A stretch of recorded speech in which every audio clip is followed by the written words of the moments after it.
Assalamualaikum warahmatullahi wabarakatuh. Allahumma sholli ala Sayyidina Muhammad wa ala ali Sayyidina Muhammad.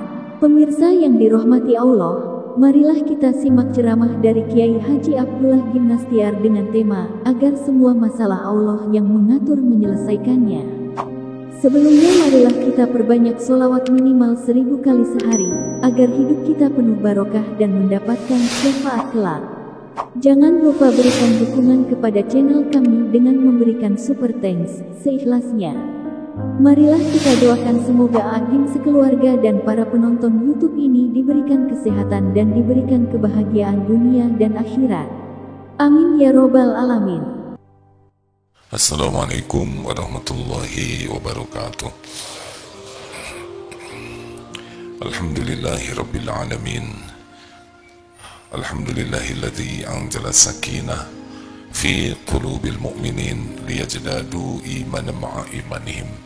Allahumma sholli ala sayyidina Muhammad wa ala alihi wa ashabihi ajma'in.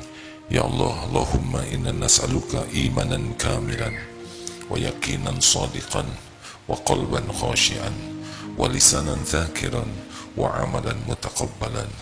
Allahumma inna nas'aluka ilman nafi'an wa rizqan thayyiban wa amalan mutaqabbalan. Ya Allah, limpahi kami dengan ilmu yang membuat kami yakin padamu. Lindungi pertemuan ini dari niat yang salah, dari ilmu yang tidak manfaat, dari doa yang tidak engkau ijabah, dari amal yang tidak engkau terima. Taqabbal minna ya arhamar rahimin. Hadirin, kita kaji Allah yang maha mengetahui.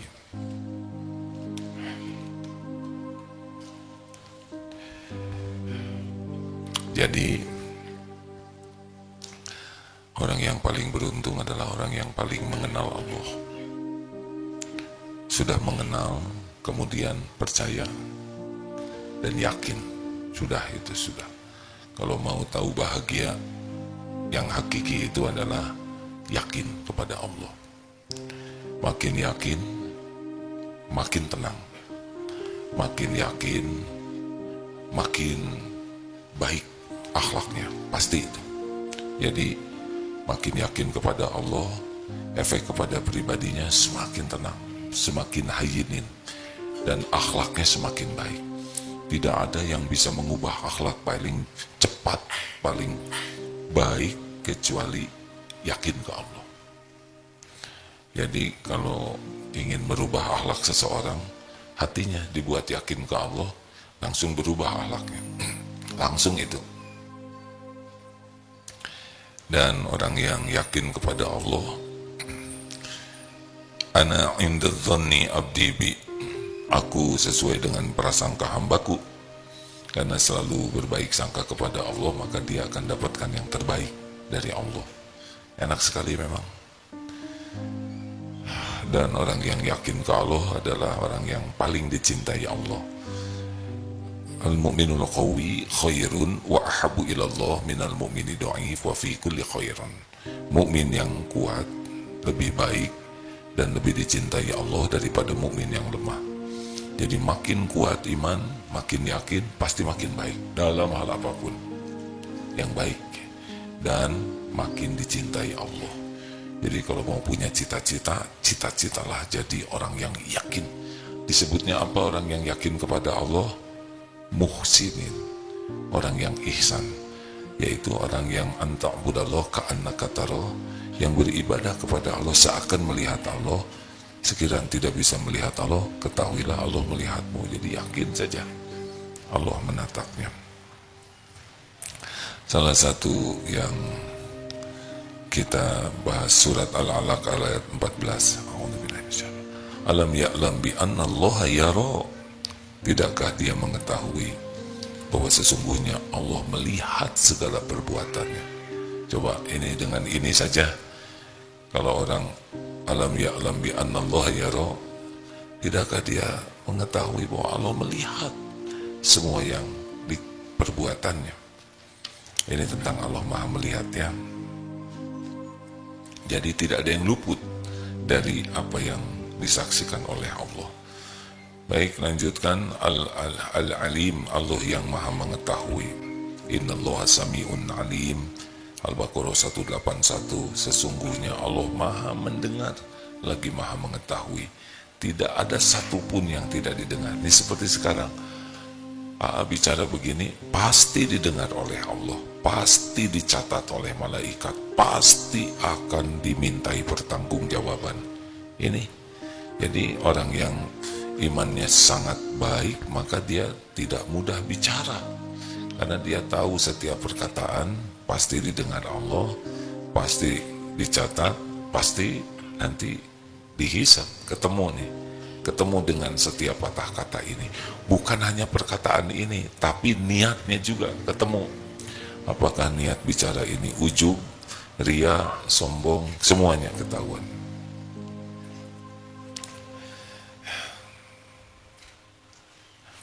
Surat Ali Imran 120, Innallaha bima ya'maluna muhito. Sesungguhnya Allah mengetahui apapun segala yang mereka kerjakan. Inna rabbi bima ta'maluna muhito. Sesungguhnya Rabbku meliputi apapun yang kamu kerjakan. Wa kana Allahu bima ya'maluna muhito. Dan Allah meliputi ilmunya, mengetahui apa yang mereka kerjakan. An-Nisa 108. Jadi tidak ada tempat yang tersembunyi dari penglihatan Allah. Jadi kalau orang sudah yakin Allah maha melihat dan maha mengetahui, mau bersembunyi di mana? Di kamar Allah melihat, kita buka HP, apa yang dilihat, pasti Allah tahu. Pasti ya'lamu kha'inatal a'yun wa ma tukhfis sudur. Ghafir 19. Ya'lamu kha'inatal a'yun, Allah mengetahui setiap lirikan mata, khianat mata, dan apa yang disembunyikan di dalam dada. Jadi kalau orang sudah yakin Allah maha melihat, dimanapun dia akan merasa dilihat Allah. Di kamar tidak pernah ada sendirian, tidak ada sendirian. Di kamar mandi Allah mengetahui apa yang dilakukan di kamar mandi, tidak ada yang luput. Dalam sepi, dalam ramai, di tempat yang paling tersembunyi, di padang pasir, di hutan belantara, tidak ada yang tidak diketahui Allah. Allah mengetahui.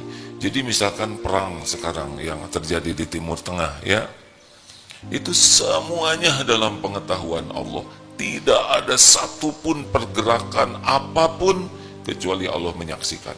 Misalkan para tentara Israel mengadakan rapat, Allah tahu rapatnya, terdengar jelas semua perkataannya, tidak ada yang tersembunyi bagi Allah. Para intelijen, drone atau pasukan Hamas, di mana semuanya diketahui oleh Allah dengan sempurna. Tidak ada satupun yang luput dari pengetahuan Allah. Nanti kita dengar surat Luqman tentang nasihat Luqman kepada anaknya, ya, yang tentang nasihat Luqman. Coba dilihat. Lalu Allah juga maha mengetahui apa yang dibisikkan di dalam hati. Tadi Ghafir 19, ya, ya'lamu kha'inatal a'yun wa ma tukhfis sudur. Jadi pas turun dari sini ada yang sengaja lirik-lirik, itu tahu. Pura-pura nyebrang, ya, padahal dia sedang mencari jodoh. Allah tahu. Tidak ada yang tersembunyi. Tidak ada yang tersembunyi. Jadi setiap lirikan mata ini Allah tahu. Dan semua yang ada di balik hati. Ghafir 19. Surat Qaf 16. Walaqad khalaqnal insana wa na'lamu ma tuwaswisu bihi nafsuh wa nahnu aqrabu ilaihi min hablil warid. Dan sesungguhnya kami menciptakan manusia dan mengetahui apa yang dibisikkan di hatinya. Jadi ini lagi duduk ini kan semua hatinya ini. Pasti ada lintasan-lintasan hati, benar? Ini kerusuk-kerusuk nggak? Nah, ini tidak bisa mengetahui suara hati saya. Ini semua hati bunyi ini. Itu bajunya katanya yang kemarin tadi pakai siaran pagi, tahu. Itu kacamatanya pecah, tahu. Semua ada yang dibisikkan di hati. Jadi semua orang jatuh cinta tahu, yang rindu tahu, yang sedih tahu, yang jengkel, yang kesel, yang sebel, yang benci, dendam, tidak ada satupun. Jadi ketika kita sholat, Allahu Akbar, Allah tahu tuh ketika kita menyebut Allahu Akbar dan hati kita tidak ingat ke Allah. Bismillahirrahmanirrahim. Imam kemana, kita kemana. Apa juga tahu tuh sholat isya barusan ya. Jadi tidak ada satupun yang tidak diketahui oleh Allah. Allah mengetahui setiap bisikan hati. Di dalam surat tadi surat Qaf ya, wa nahnu aqrabu ilaihi min hablil warid. Allah, kami lebih dekat kepadanya. Jangan membayangkan Allah ada di leher kita, itu salah besar ya. Allah Subhanahu wa taala laisa kamitslihi syai'un, tidak menyerupai, tidak diserupai apapun, tapi artinya apapun yang ada di hati, dalam pikiran, dalam sel kita, Allah pasti tahu. Bagaimana Allah tahu? Karena yang menciptakannya juga Allah. Bagaimana Allah tidak tahu? Kita tidak tahu tentang diri ini, benar? Kita tidak tahu. Maaf ya, tanpa maksud merendahkan ibu bapak tidak tahu tentang anaknya.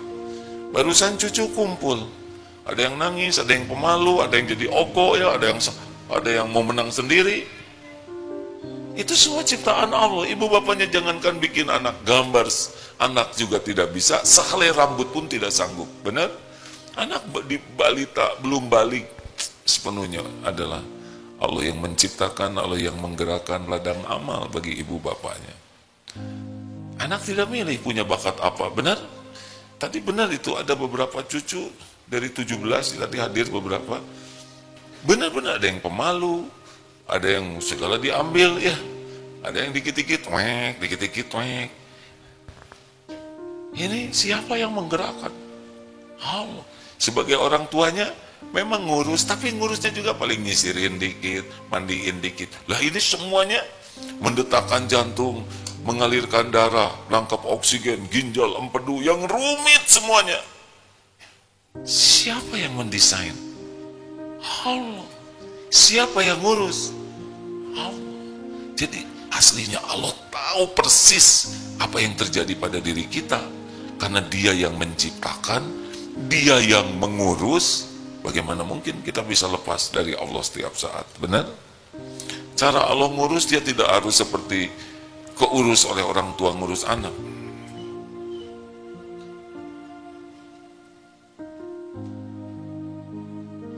Duduknya yang baik. Jadi yang jelas ada yang ngurus tubuh ini. Kita boro-boro ngurus tubuh, tahu juga enggak yang mau diurusnya, benar? Ini sering ditanyakan, coba berapa jumlah kedipan dalam semenit? Nah, yang benar ratusan atau ribuan. Nggak tahu, kalau nggak tahu mending nggak tahu aja ya nggak? Daripada salah ya nggak? Kita tidak tahu bagaimana cara mengukur air ludah supaya nggak kebanyakan. Kan kalau kebanyakan repot, itu tidak. Saya tidak ada wibawa, dilebihin aja oleh Allah setengah liter ya kan? Ngelai. Alhamdulillah kita tidak harus ngurus. Kalau kita ngurus repot sekali.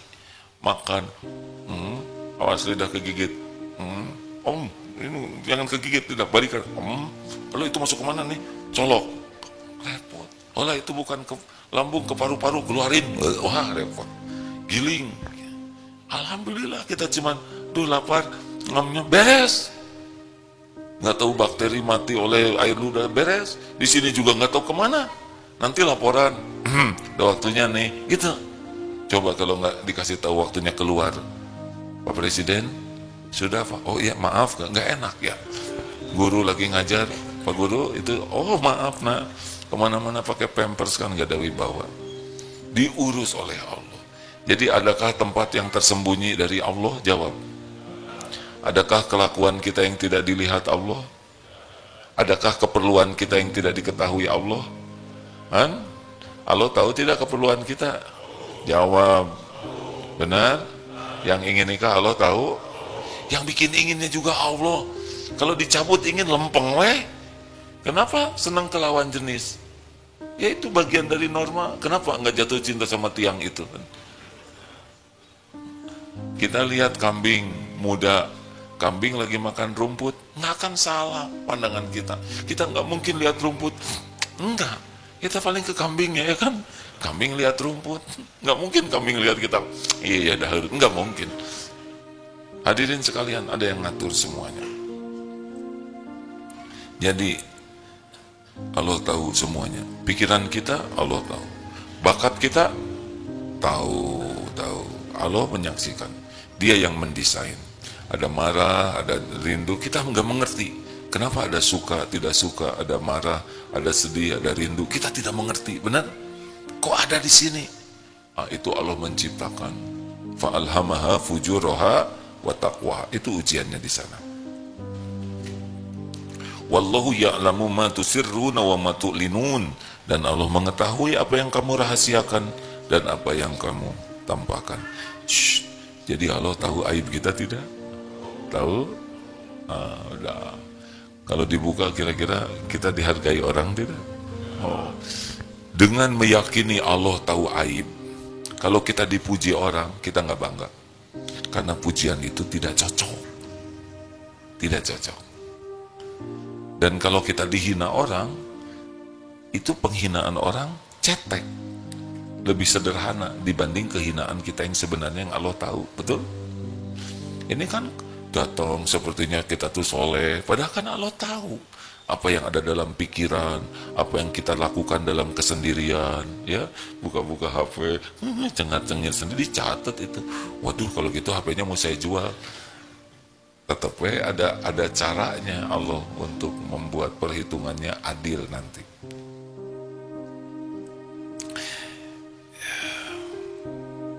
Ya'lamu ma baina aydihim wa ma khalfahum wa la yuhituna bihi ilma. Dia mengetahui apa yang di hadapan mereka dan apa yang di belakang mereka, sedangkan ilmu mereka tidak dapat meliputi ilmunya. Toha 110. Ya, Allah pasti tahulah apa yang di depan dan di belakang kita. Jadi kalau kita yakin Allah Maha mengetahui segalanya, dan Allah tahu apa yang terbaik bagi kita. Benar? Al-Baqarah 216. Wa asa an takrahu syai'aw wa huwa khairul lakum wa asa an tuhibbu syai'aw wa huwa syarrul lakum. Boleh jadi engkau tidak suka pada wa'asa. Bagaimana awalnya? Wa'asa an takrahu. Boleh jadi engkau tidak suka padahal baik menurut Allah bagimu. Dan boleh jadi engkau suka padahal jelek menurut Allah bagimu. Wallahu ya'lamu wa antum la ta'lamun. Dan Allah mengetahui dan kalian tidak tahu. Makanya gak usah ngotot dengan dunia yang kita inginkan. Ngototlah untuk dapat yang terbaik menurut Allah. Jelas? Iwan, kalau lagi naksir seseorang gak usah ngotot. Sebab yang ditaksir itu belum tentu jodohnya. Benar?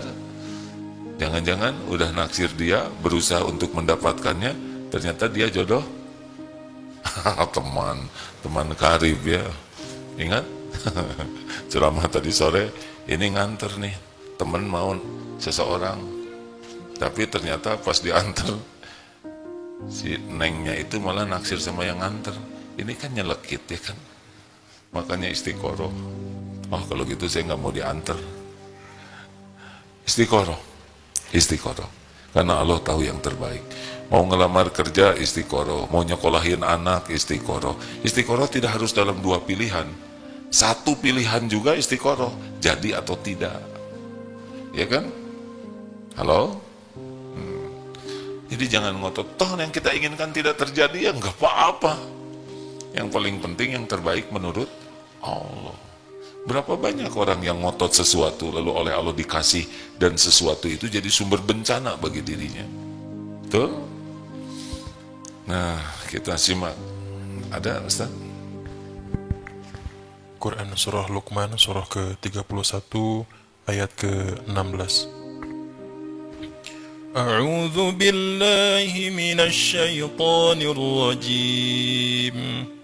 Ya bunayya innaha in takum mithqala habatin min khardalin fatakun fi sakhrah أو في السماوات أو في الأرض يأت بها الله إن الله لطيف خبير. Luqman berkata, wahai anakku, sesungguhnya jika ada suatu perbuatan seberat biji sawi dan berada dalam batu, di langit atau di bumi, niscaya Allah akan menghadirkannya untuk diberi balasan. Sesungguhnya Allah maha lembut lagi maha teliti.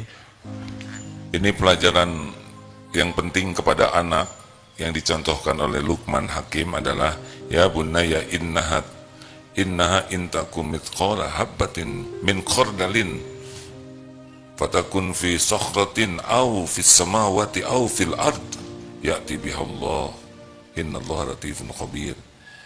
Hai anakku, sesungguhnya jikalau ada perbuatan sebesar biji sawi kecil, ya, dan berada di dalam batu atau di langit atau di dalam bumi, niscaya Allah akan mendatangkan balasannya. Sesungguhnya Allah latifun khabir, maha halus lagi maha mengetahui.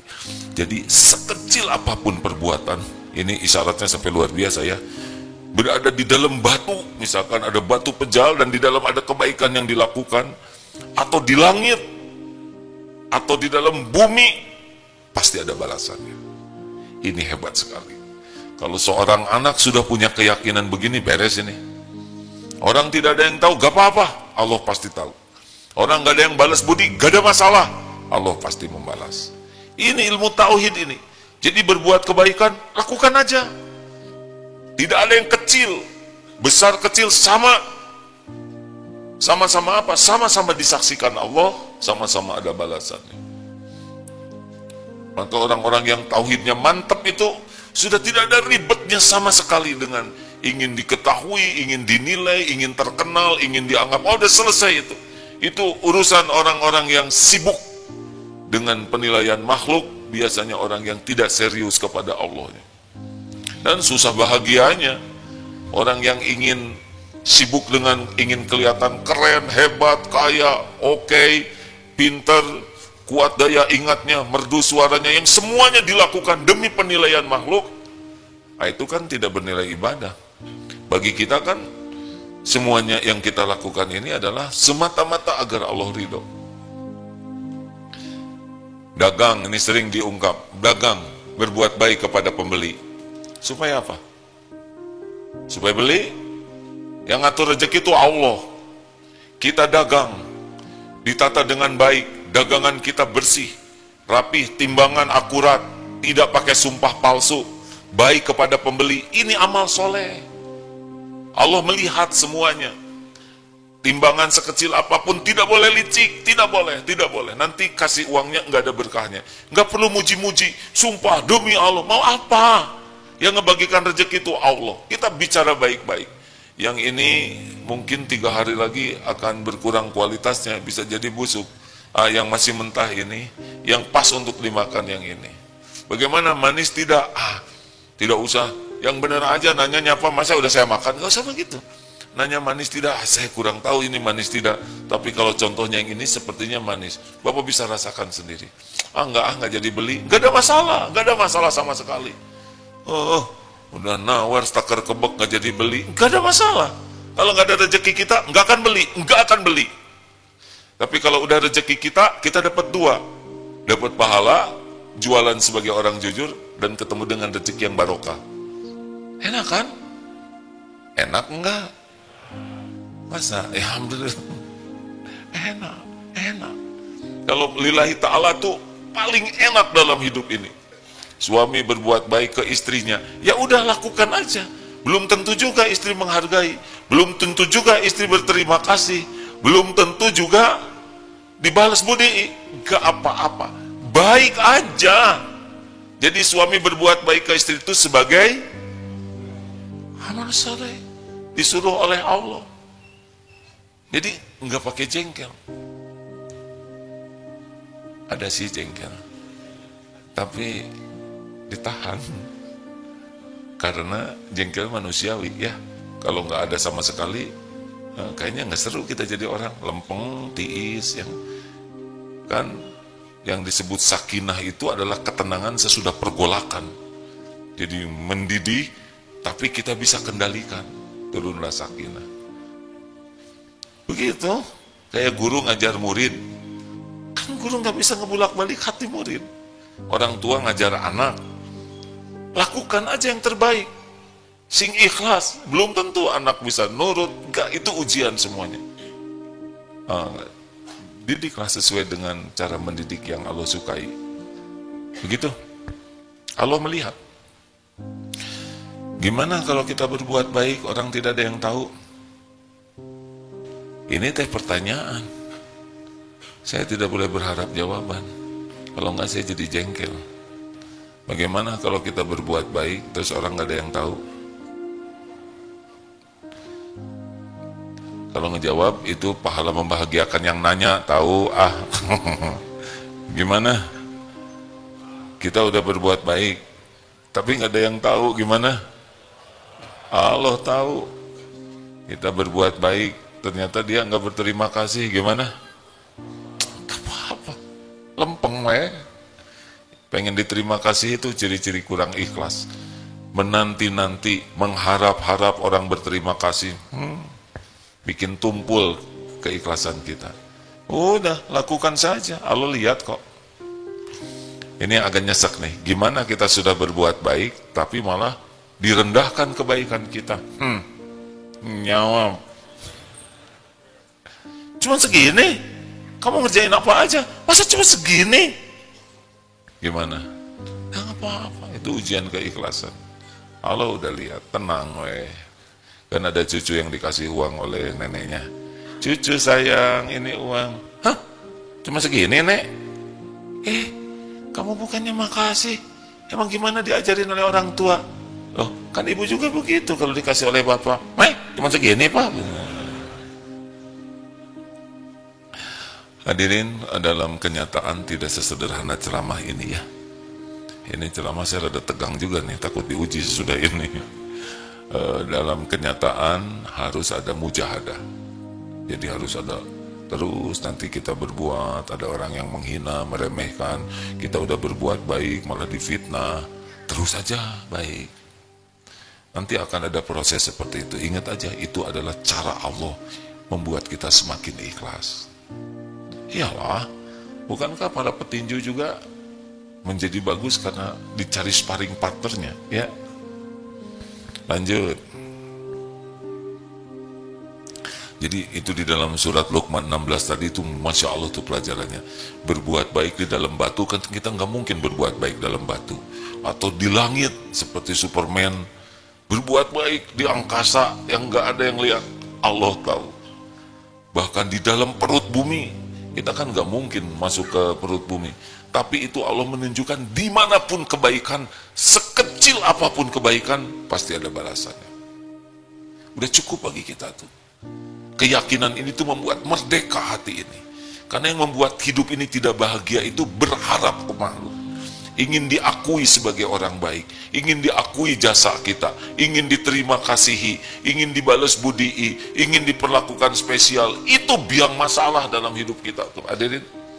Makanya kalau mau orang yang jadi bahagia tuh benar-benar harus bermujahadah, ngamalkan surat Luqman ayat 16 tadi. Yakin sekecil apapun ada balasannya. Faman ya'mal mithqala dzarratin khairan yarah wa man ya'mal mithqala dzarratin syarran yarah. Jadi gimana nih? Mau bahagia tidak? Bahkan orang-orang yang ikhlas ini kalau udah jadi ya mukhlasin, setan itu enggak berdaya tuh. Illa ibadaka minhumul mukhlasin. Surat Shad ya. Coba kita buka nih supaya makin kesengsrem jadi orang yang ikhlas ya. Dan ada dua yang tidak bisa ditipu setan itu. Orang yang ikhlas dan orang yang tawakal.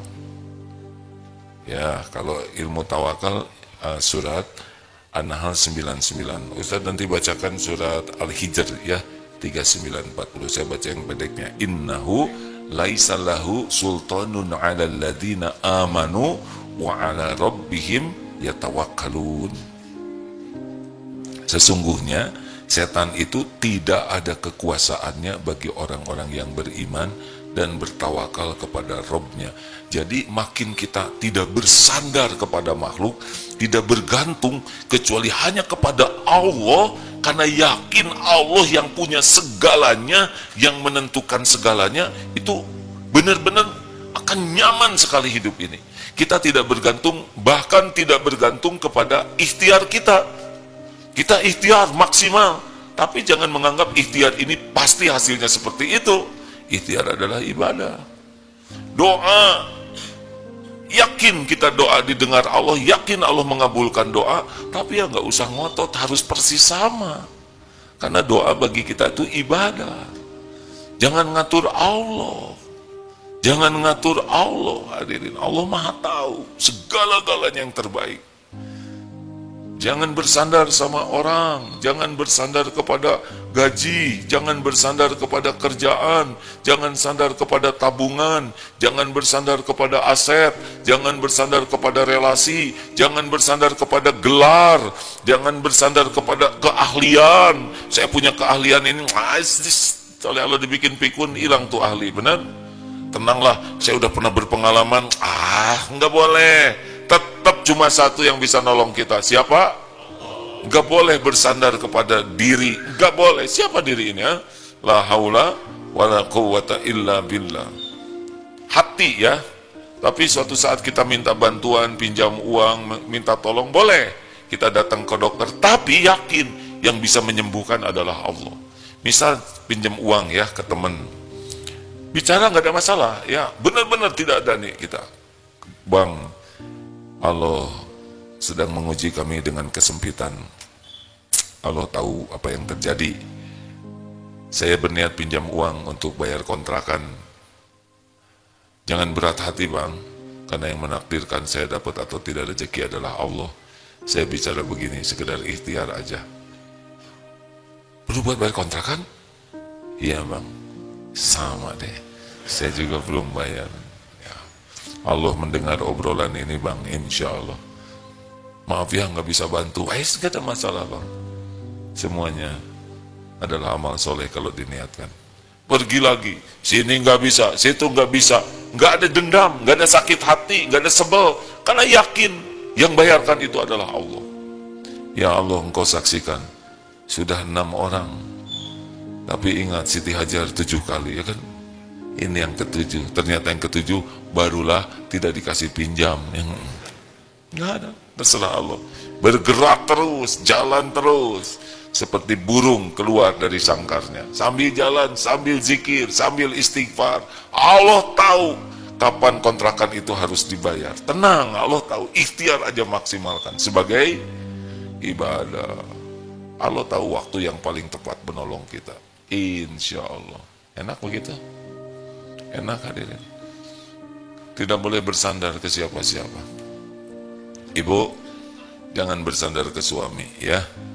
Suami ibu adalah orang-orang yang tidak bisa diharapkan,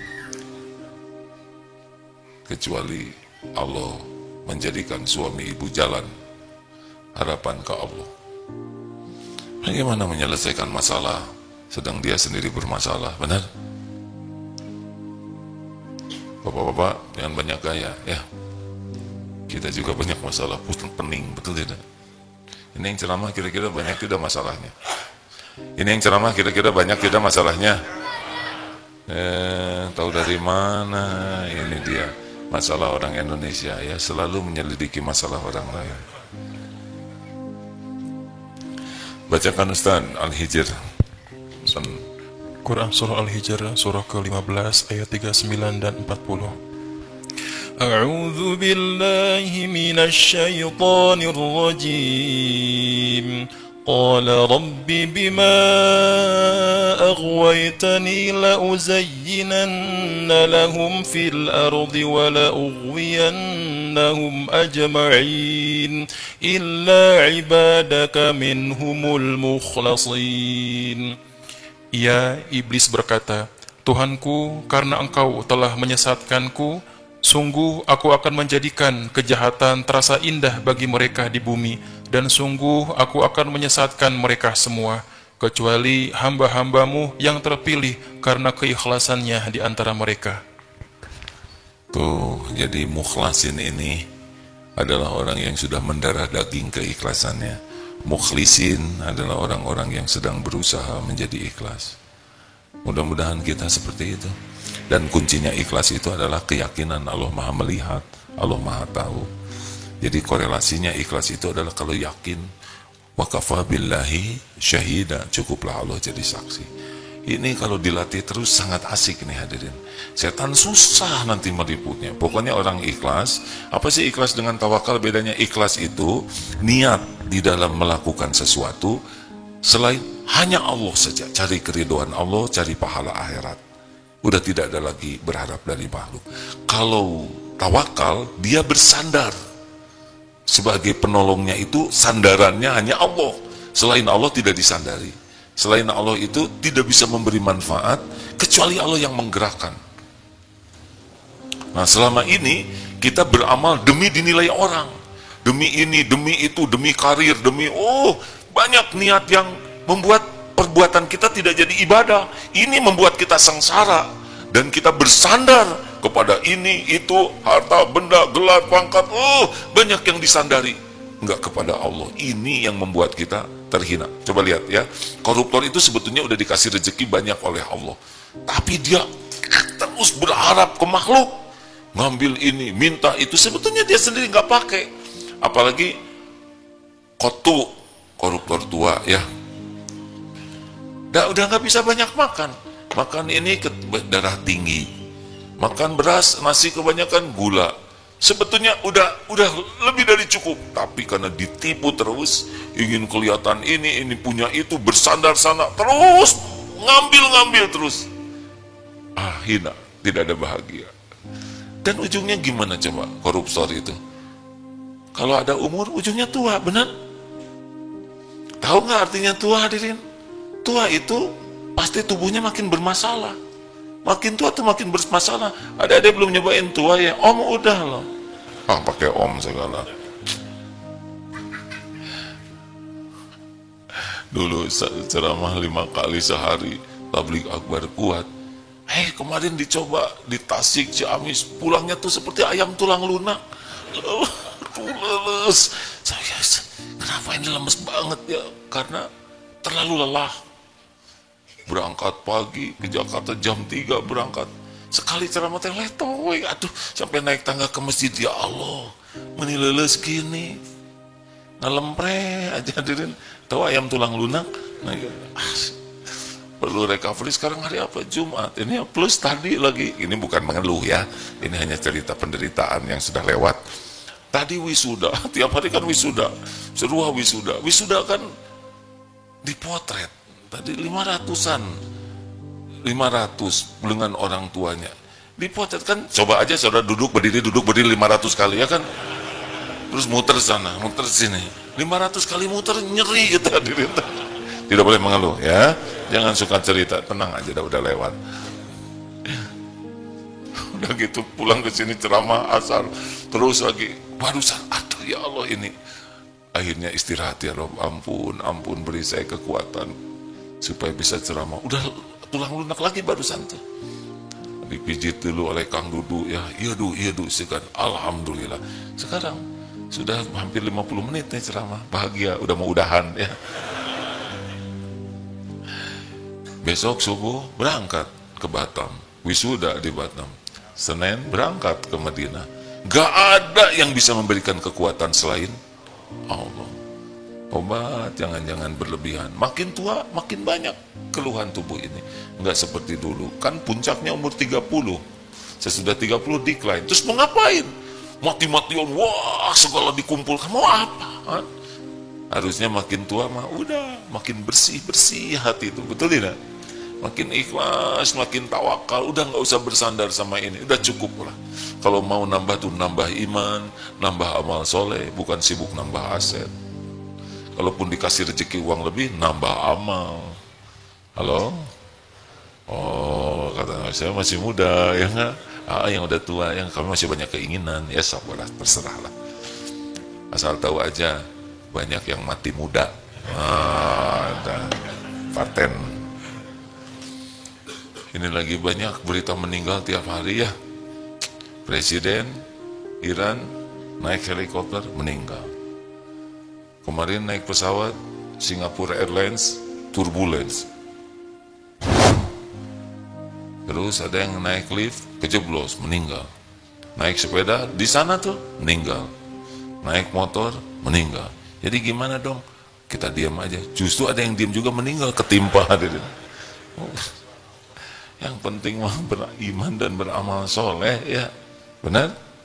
Nah, diantaranya ciri iman ini adalah bersihkan hati ini dengan keyakinan Allah Maha Tahu, Allah Maha Melihat. Cukuplah Allah.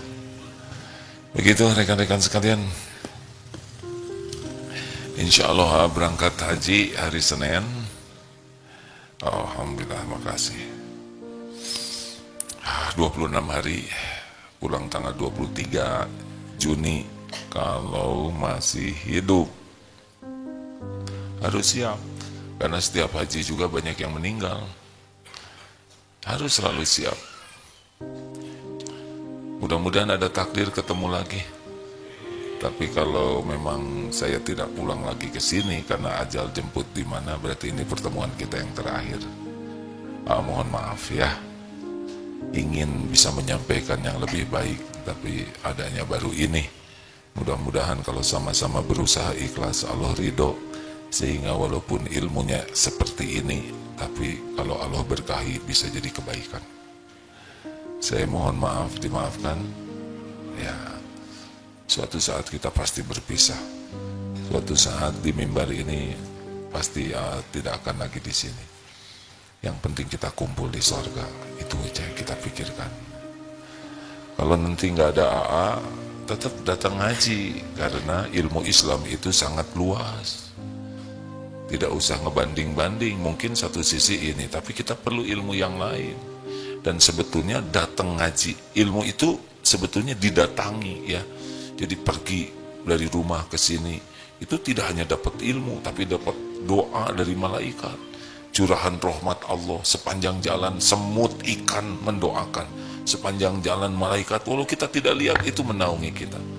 Dan ada ampunan Allah di majelis seperti ini, walaupun dia datang ke sini cuma nyender, ada apa nih katanya, itu siapa tuh, istirahat dia, bisa kena itu, kena ampunan Allah karena tidak dirugikan di majelis yang seperti ini.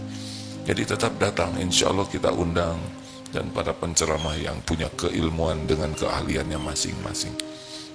Jangan karena orang, ya, karena kita memang cari berkahnya ilmu.